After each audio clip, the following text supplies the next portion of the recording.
Good morning everyone. तो आज की क्लास में we will try to cover these 3 topics.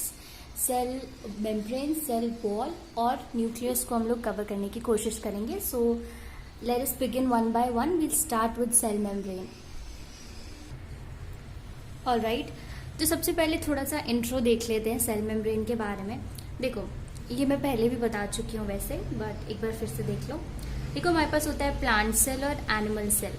If I talk about a plant cell, इनमें जो आउटर मोस्ट लेयर होती है ना, उसको हम बोलते हैं सेल वॉल, ठीक है। और उसके बाद जो उसके अंदर एक मेम्ब्रेन होती है, उसको हम बोलते हैं सेल मेम्ब्रेन, ठीक है। पर when I talk about animal cell, उस केस में क्या होता है ना, इनके पास सेल वॉल जैसी कोई चीज होती नहीं है। Cell wall is absent in case of an animal cell. तो ये जो आउटर मोस्ट मेम्ब्रेन प्रेजेंट होती है ना, इसको ही बोलते हैं सेल मेम्ब्रेन। मतलब if I talk about a plant cell, तो आउटर मोस्ट मेम्ब्रेन कौन सी है, आउटर मोस्ट वॉल कौन सी है, सेल वॉल है। And inner to cell wall is the cell membrane.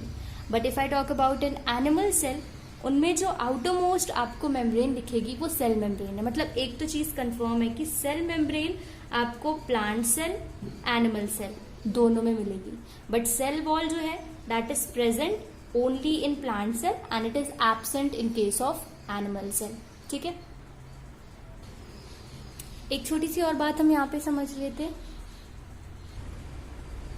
जो सेल मेम्ब्रेन होती है, इसके बारे में एक पॉइंट एनसीईआरटी बोलती है कि this is a flexible membrane. ये एक फ्लेक्सिबल मेम्ब्रेन होती है, ठीक है।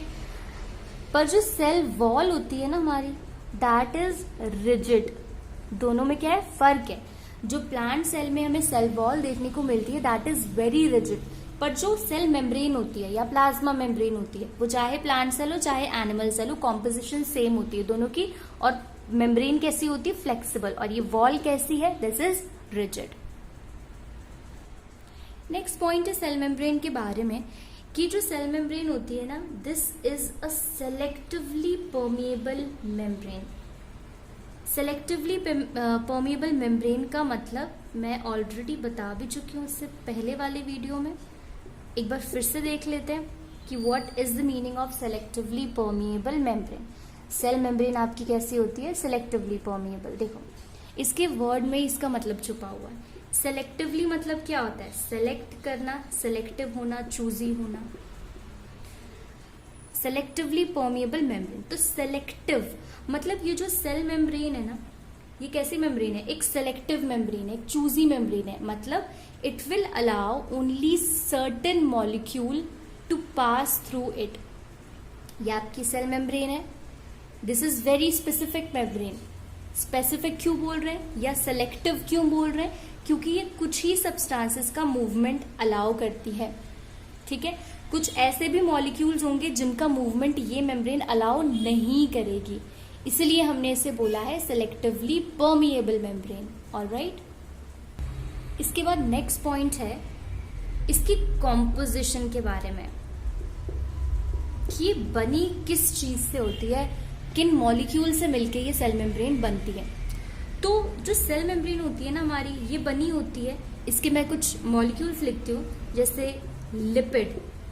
लिपिड इसका बहुत इंपॉर्टेंट पार्ट है, बहुत ज्यादा। लिपिड से बनती है, साथ में प्रोटीन्स होते हैं एंड कार्बोहाइड्रेट्स होती हैं। ये इसकी बेसिक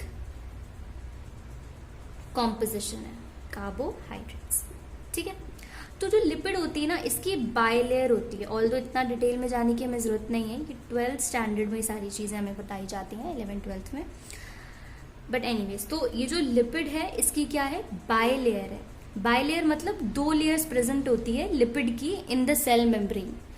साथ में प्रोटीनिशियस स्ट्रक्चर्स भी प्रेजेंट होते हैं, तो it is also composed of proteins as well as carbohydrates, ठीक है। तो एनसीईआरटी की बुक में जो पॉइंट्स दिए हुए हैं वो सिर्फ लिपिड्स और प्रोटीन दिया हुआ है आप लोगों की बुक में, तो इसको स्किप कर सकते हैं। क्वेश्चन पूछेंगे तो आपको लिपिड और प्रोटीन जरूर मेंशन करना है, ठीक है। तो अभी थोड़ी देर पहले मैंने एक फ्लेक्सिबिलिटी वाला पॉइंट बताया था कि ये जो सेल मेम्ब्रेन होती है ये काफी फ्लेक्सिबल होती है। तो अगर ये फ्लेक्सिबिलिटी है इस मेम्ब्रेन में, अगर ये फ्लेक्सिबल है, तो इसका बेनिफिट क्या है? तो हमें ये याद रखना है कि there is a process which is called endocytosis. ये प्रोसेस तभी पॉसिबल होता है जब आपकी मेम्ब्रेन है जो वो फ्लेक्सिबल है।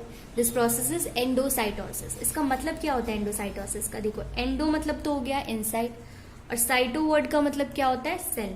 मतलब इनसाइड द सेल, चीजों को सेल के अंदर लेके जाना।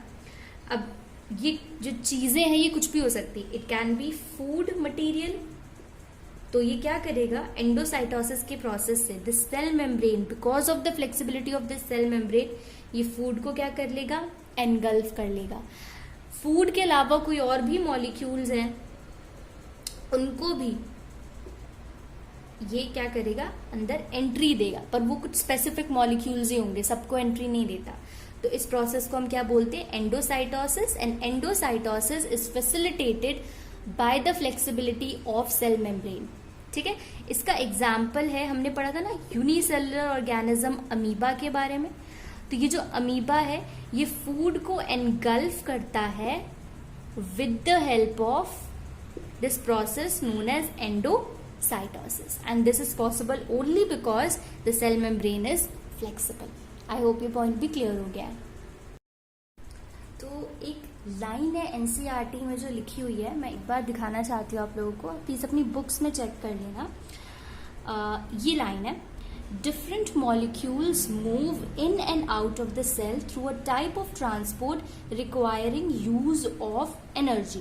देखो ये लाइन क्या कहना चाहती है? अलग अलग मॉलिक्यूल्स, हमने बात की थी मॉलिक्यूल्स की ट्रांसपोर्टेशन की, जो सेल मेम्ब्रेन के क्रॉस होगी। हमने ये बात की कि सेल मेम्ब्रेन कुछ स्पेसिफिक मॉलिक्यूल्स को ही अलाउ करती है। बट यहाँ पे ये जो लाइन है ये हमें बताना चाह रही है कि वो ट्रांसपोर्ट कैसे होगा मॉलिक्यूल्स का। तो मैं थोड़ा सा इसे एक्सप्लेन करूंगी, बहुत डिटेल में तो इसमें नहीं दिया हुआ है। इस लाइन का भी मतलब समझाती हूँ, बट पहले थोड़ा सा हमें ट्रांसपोर्ट किस तरह से होता है उसको समझ लेना होगा। देखो, ये हमारा सेल मेम्ब्रेन है, इसके क्रॉस मुझे ट्रांसपोर्ट करवाना है सब्सटेंसेस को, अंदर से बाहर या बाहर से अंदर। ठीक है, मेरे पास दो तरीके हैं। देखो, एक होता है ना, कभी भी आपको पूरी बायो में कहीं भी आप पढ़ रहे हो, आपको वर्ड अगर मिल जाए पैसिव या अगर आपको मिल जाए एक्टिव, इन टर्म्स का मतलब क्या होता है?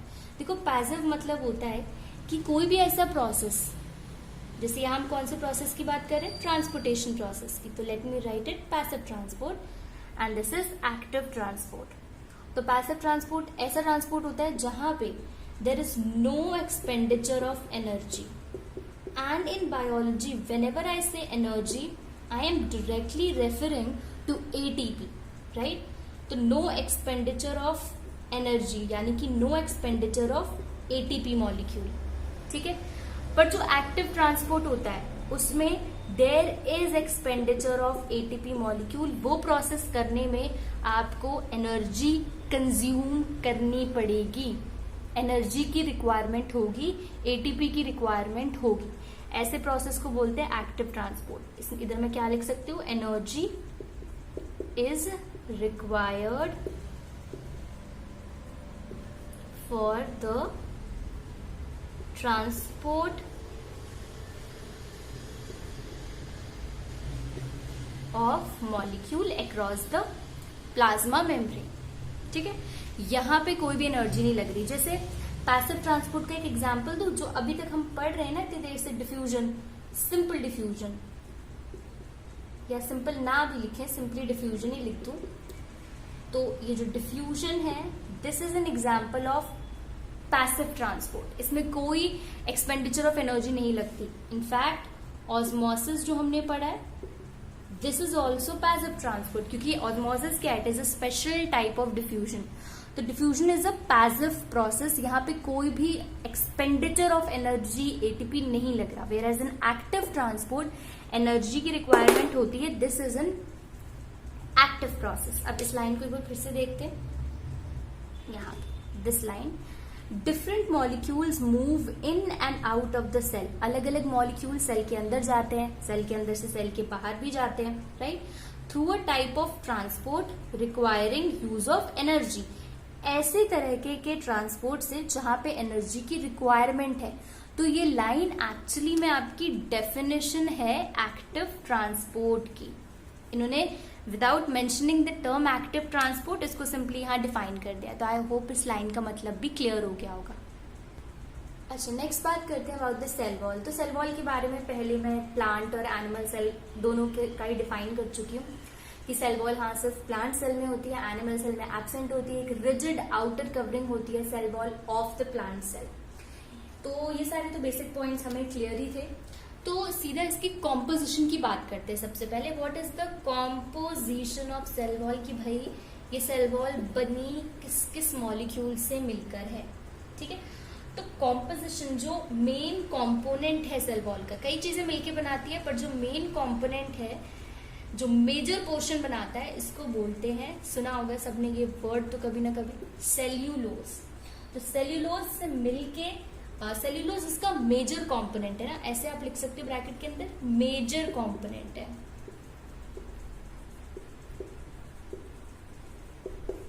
और सेल वॉल का और एक फीचर क्या होता है, जैसे कि मैं इसकी बात करूं, एक इसका नॉर्मल जो जनरल इसका जो फीचर है या इसकी कैरेक्टरिस्टिक क्या बोल सकते हो कि ये ना शेप प्रोवाइड करता है सेल को। ये जो सेल को एक शेप प्रोवाइड करने का काम करता है। ठीक है, तो इसका फीचर है कि ये सेल के शेप को मेंटेन करता है। सेल का जो स्ट्रक्चर होता है, शेप स्ट्रक्चर एक ही चीज हो गई, इसको क्या करता है, स्ट्रेंथन करने का काम करता है। इसको STRENGTH स्ट्रेंथ प्रोवाइड करने का काम करता है। It provide structural strength to the cell, to the plant cell. ठीक है, और किसकी वजह से ये स्ट्रक्चरल स्ट्रेंथ प्रोवाइड कर पाता है, because of this cellulose with which it is made of. ठीक है, और एनसीईआरटी में एक जगह लिखा हुआ है कि this cellulose is a complex substance. तो अगेन इन सब की डिटेल में जाने की जरूरत हमें नहीं है, बट फिर भी मैं थोड़ा सा बता देती हूँ ताकि एटलीस्ट इन वर्ड्स का मतलब क्लियर हो कि ये कॉम्प्लेक्स सब्सटेंस क्यों बोला है। देखो, सेल्यूलोज को हम बोलते हैं कि दिस इज अ पॉलीसैकेराइड। अब ये सब क्या टर्म्स हैं, इस सब की डिटेल में जाने की जरूरत नहीं है। सिंपली देखो, सैकेराइड मतलब होता है शुगर, यानी कि कार्बोहाइड्रेट को रेफर कर रहा है। पॉली मतलब आपको पता होता है मल्टीपल, मतलब ये मल्टीपल शुगर से बना होता है। एक्चुअली में सेल्यूलोज क्या है, आप सब लोगों ने ग्लूकोज का तो नाम सुना ही होगा। तो जब ग्लूकोज ग्लूकोज ग्लूकोज इसकी एक बहुत लंबी चेन बन जाती है ना, जब उसको हम क्या बोलते हैं, उसको हम बोलते हैं पॉलीसैकेराइड। और बहुत सारे ग्लूकोज मॉलिक्यूल्स मिलके क्या बनाते हैं, सेल्यूलोज। तो ग्लूकोज को हम बोलते हैं a simple unit, this is simple unit. और जब बहुत सारे ग्लूकोज से मिलके कंबाइन होकर एक बहुत बड़ी चेन बना देते हैं तो उसको हम बोल देते हैं कॉम्प्लेक्स सब्सटेंसेस। जैसे ये पॉलीसैकेराइड है, वैसे ग्लूकोज क्या होता है, मोनोसैकेराइड होता है। ठीक है, तो आई होप कि इस वर्ड का भी मतलब क्लियर है।